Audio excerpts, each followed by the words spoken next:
Kaixo, ongi etorria. Bigarren mailako ekuazioen azalpen orokorra emango dizut. Lehenengo gauza, jakin baduzuta da, parentesiak eta izendatzaileak kentzen ditugunean, gai guztiak ezkerreko atalean ematen ditugula, eta jartzen dugu berdin 0. Eta ataiteke bigarren mailako gaia, lehenengo mailako gaia, eta gai askea. Badakizu, hau izango litzatekeela maila 0 duena. Adibidez, nik baldin badut 3 isa garbi gehi 5 isa gehi adibidez 4, hau izango litzateke bigarren mailakoa, hau da, lehenengo mailakoa, hemen bat dagoelako, ez da guk ez jarri, eta 4-ren ondoan zer dago? 4-ren ondoan dago isa ber 0. Dugu 0. Isa ber 0, bakigu dela bat, horregatik gai askea da, zer gabe etzen gara, isarik gabe, bigarren maila, lehenengo maila eta 0 maila edo gai askea.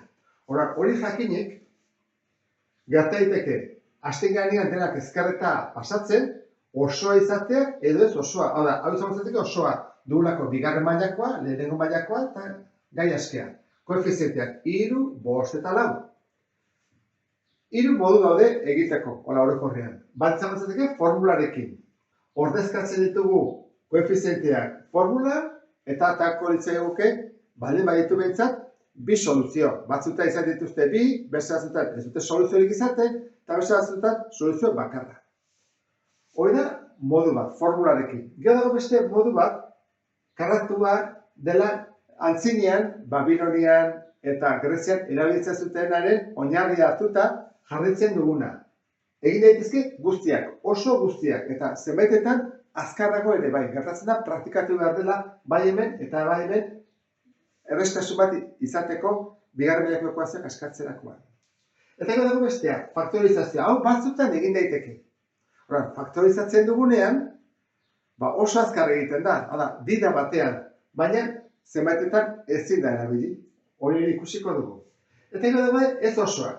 Ez osoak daudenean da zerbait falta zailako. Adibidez, hemen ze falta zaio? Gai askea, C0 da. Orduan, faktorizazioa egiten da. Egin daiteke formularekin? Baita ere, ze formula orokorra da, beti egin daiteke. Baina faktorizazioarekin askoz azkarrak egin daiteke. Hemen, ze falta da?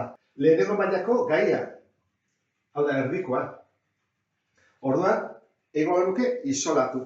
Lehenengo mailakoekin egiten dugu bezala, joan, 12 eskubiko atalean eraman behar dugu, 3 ere bai, berraketa ere bai, eta orduan gerituko ditzaguke isa bakarrik.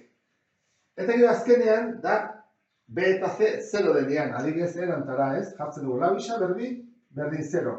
Hauek soluzio bakarra dute, eta izaten da 0. Eta hemen ez dago A berdin 0, hemen jartzen du. Ezin dela izan 0. Zergatik? Zer ez izateke izango bigarren mailako ekuazio bat, izango izateke lehenengo mailako ekuazio bat.